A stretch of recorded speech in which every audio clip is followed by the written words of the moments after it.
বন্ধুরা কেমন আছো তোমরা সবাই? আশা করি খুব ভালো আছো। বোন বালিকার আরেকটা নতুন ব্লগে একটা নতুন দিনে তোমাদেরকে অনেক স্বাগত জানাই। তো আজকে ডাইরেক্ট রান্নাঘর থেকে ব্লগটা শুরু করলাম আর কি, চান হয়ে গেছে।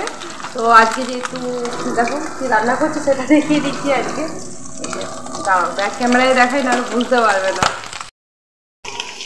যা ফাটছে আর কি দেখাবো। এই যে এখানে মাছ, এটা কালকে তোমাদেরকে দেখিয়েছিলাম তো, যে মাগুর মাছ নিয়ে এসছিলো। তো মাগুর মাছ তারপরে সারাদিন তো একদম মাগুর মাছগুলো খেলেছে ও একদম দুপুর 1টা পর্যন্ত। তারপরে ও যখন ঘুমিয়ে যায় ওর বাবা মাছটা কেটে দেয়। তো কাঁদছিল, তো ওকে বলা হয়েছে যে মাছটা খারাপ হয়ে গেছে এমনি ফেলে দিয়েছি। তো এই যে 4টে পিস হয়েছে আর একটা মাথা হয়েছে, মাথাটা ফেলে দিয়েছি কারণ আমার এমনিতেও আমি এই মাছটা খাবো না, ঠিক আছে। আমার নিজের জন্য আমি ডিম বা কিছু করে নেবো, কারণ আমার এই মাছ খেতে ভালো লাগে না। আর ওদের জন্যই দুজনে দুটো দুটো করে হয়ে যাবে, আর মাথাটা আমি ফেলে দিয়েছি। আর আমার আজকের মেনু কি দেখিয়ে দিচ্ছি তোমাদেরকে। তো এটা হচ্ছে ইঁচড়, এই সামনের ঘরে পাশের বাড়ির কাকিমা কালকে দেখালাম ইঁচড় দিয়েছিলো। তো ইঁচড়টাকে সেদ্ধ করে নিলাম। তো ভাবছি ইঁচড়টা কোপ্তা করে দেবো, মানে একটু ইঁচড়টা এমনি ভালো মনে হলো, একটু বুড়ো বুড়ো টাইপের মনে হলো আর কি। তো ইঁচড়টা সেদ্ধ করে নিয়েছি, এখানে আলু সেদ্ধ করতে দিয়েছি, আর এখানে ভাতটা অর্ধেকটা হয়েছে আর কি। তো তারপরে ওটা বেসন দিয়ে কোপ্তা করে দেবো। এখন হোক আর কি মাছটা ভাজা, আমি এখন মশলাটা পেস্ট করে নিই। আর আজকে দেখো টিপ পড়েছি, তোমরা ভাববে যে আমি টিপ পড়ি না। আসলে আজকে বৃহস্পতিবার, লক্ষ্মী পুজো করলাম, তো মামনি তো নেই, তাহলে আমিই পুজো করলাম, তার জন্য এটা পুজোর টিপটা আর কি। আজকে একটা জিনিস কিনেছি, তোমাদেরকে দেখাই, দাঁড়াও। আজকে ফ্রি, এই যে এইটা আজকে কিনলাম, স্কুলের ওখানে বিক্রি করছিল, যে সবজি বিক্রি করে সে মাশরুম। তো এটা দেখি কালকে, এটা আজকে করব না, আজকে মাছটা হয়ে যাচ্ছে বলে এটা কালকে রান্না করব। দেখো তো যে কেমন কাজ বাড়িয়েছে, পুরো খেলনা সব কিছু ছড়িয়ে দিয়েছে, খেলবে না, নিজে টিভি দেখছে কিন্তু ওকে এগুলো ছড়াতে হবে। তো রান্নাটা মাছটা দেখি কত দূর হলো, পুড়ে না যায় আবার। তো আমি না খুব ভালো মানে মাশরুম টাশরুম করতে জানি না, তো ট্রাই করে দেখবো আজকে আর কালকে আর কি, একবার ওই মোবাইল দেখে পরে ইউটিউব দেখে করে নেব। মাছটা ভাজা হয়ে গেছে, তো চলো রান্নাটা করে নিই, তারপরে তোমাদের সাথে কথা বলছি। এবার মাছ রান্নাটা হয়ে গেছে, এবার আমি না মানে এই এঁচড়টার কোপ্তা করব। তো আমি মোবাইলে দেখলাম কি সুন্দরভাবে সব কিছু করছে, বাট আমি না ভালো করে করতেই জানি না।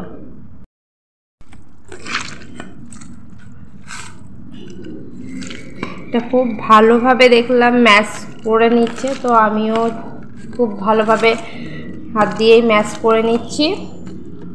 এবারে অল্প একটু জল রেখেছি হাত ধোয়ার জন্য, নিচেই বসে গেছি কারণ বারবার খেয়ে উঠবে। এইবার নুন যেহেতু দেওয়া আছে সেই জন্য আমি দেখে শুনেই নুনটা দেবো, এখন অল্প দিচ্ছি তারপরে দেখে নেব।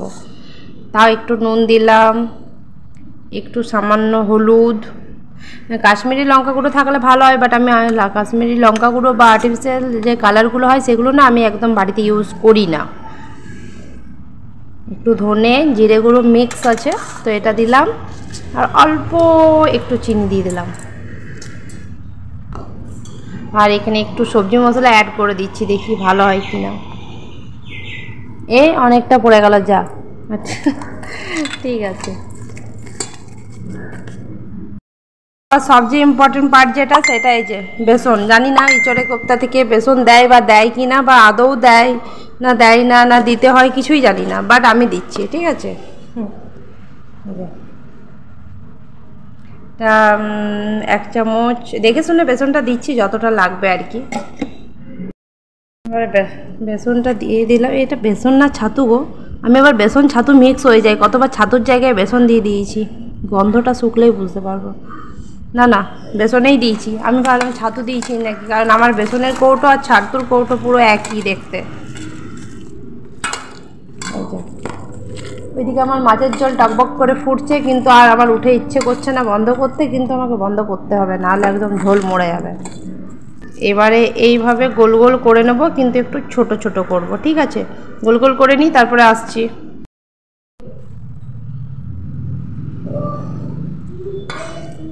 মানে ছোট ছোট করলে না দেখতে ভালো লাগবে। আর চ্যাপটা চ্যাপটা করবো না, গোল গোল করবো না, গোল গোলই করি। হ্যাঁ বলো। সাউন্ড বাড়াবো কেন? সাউন্ড এত টিভির সাউন্ড আছে, শুনতে পাচ্ছিস না? কি হয়? ও আচ্ছা, ওকেটা টিপে দাও। হ্যাঁ ওই ওকেটা, আচ্ছা মিউট হয়ে গেছে, যাও। ওর সাউন্ডটা, তোজোর সাউন্ডটা মিউট হয়ে গেছে। তোজোর সাউন্ড না, তোজোর টিভির সাউন্ডটা। এখানে আমার তেল গরম হয়ে গেছে আর কোপ্তাগুলো ছাড়ার জন্য রেডি। তো আমি মনে হচ্ছে গরম হয়ে গেছে। আমার আবার তেল গরম মানে মনে হচ্ছে কখন হবে, মানে ইয়ে হয় না, হালকা গরম হয়েছে, মনে হচ্ছে হয়নি গরম। দিয়ে দিই, গরম হয়ে যাবে। তো কোপ্তাগুলো দিয়ে দিলাম। কোপ্তা এখনো হয়নি তৈরি, মানে হাফ কোপ্তা দিয়ে দিলাম। যতগুলো যায় একসাথে ভেজে নেবো। এগুলো এখন ভেজে নিচ্ছে, এগুলো সেকেন্ড রাউন্ডে ভাজবো, কারণ তাহলে ভাজাটা একটু ভালো হবে, বেটার হবে। একদম ফুল আঁচ করে, আপাতত একটু ফুল আঁচ করি, তারপরে সিমে করে দেবো গ্যাসটাকে। আর তোজো বসে বসে ওই যে ওইখানে। তোজো তুমি কি খাচ্ছ? পপকর্ন? এখন 12টার সময়? ভাতু কখন খাবে? পপকর্ন খেলে রেখে দাও, বিকেলে খাবে পপকর্নগুলো।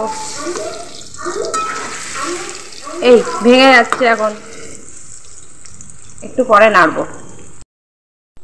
তো দেখো ভাজা হয়ে গেছে, একদম লো ফ্লেমেই ভাজলাম। আর এখানে বাকিগুলো তুলে রেখেছি, তো এবার সবগুলো আস্তে আস্তে তুলে দেবো। এই যে ভাজা হয়ে গেছে, তো দেখে তো মনে হচ্ছে ভালোই হয়েছে। তারপর জানি না, খেয়ে দেখতে হবে কেমন হয়েছে। মানে আমি খেলে বুঝতে পারবো না অ্যাকচুয়ালি। আমার তো আমার জিনিস ভালোই লাগবে, আমার তো ভালোই লাগে। নিজের জিনিস আমার নিজের কেন বদনাম করতে যাব বলো? যে মানে যার খারাপ লাগবে সে করবে। এবারে কড়াইয়ে মশলা দিয়ে কষে তারপর রান্নাটা করে নেব। তো এখানে আমি গ্রেভি নয়, মানে ঝোল ঝোল করেছি, বাট এটা বসে যাবে এইগুলো দেওয়ার পরেই।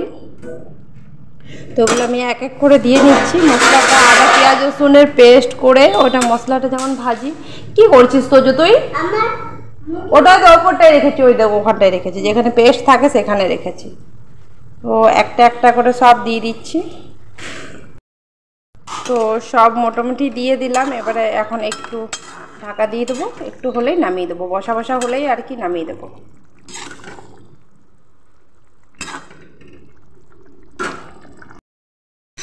এই যে দেখো আমার রান্না কমপ্লিট হয়েছে। কেমন হয়েছে জানাবে অবশ্যই। কেমন হয়েছে অবশ্যই কমেন্ট করে জানালে খুবই ভালো লাগবে। আর আমি প্রথমবার এটা জাস্ট করলাম। তুই তো কামড়াবি না, কামড়াচ্ছিস কেন? তো তুই বাজে কথা বলছিস, আমি বকবো না তোকে। তো চলো এবার তোজোকে খাইয়ে ঘুম পাড়িয়ে তারপরে আমার শান্তি।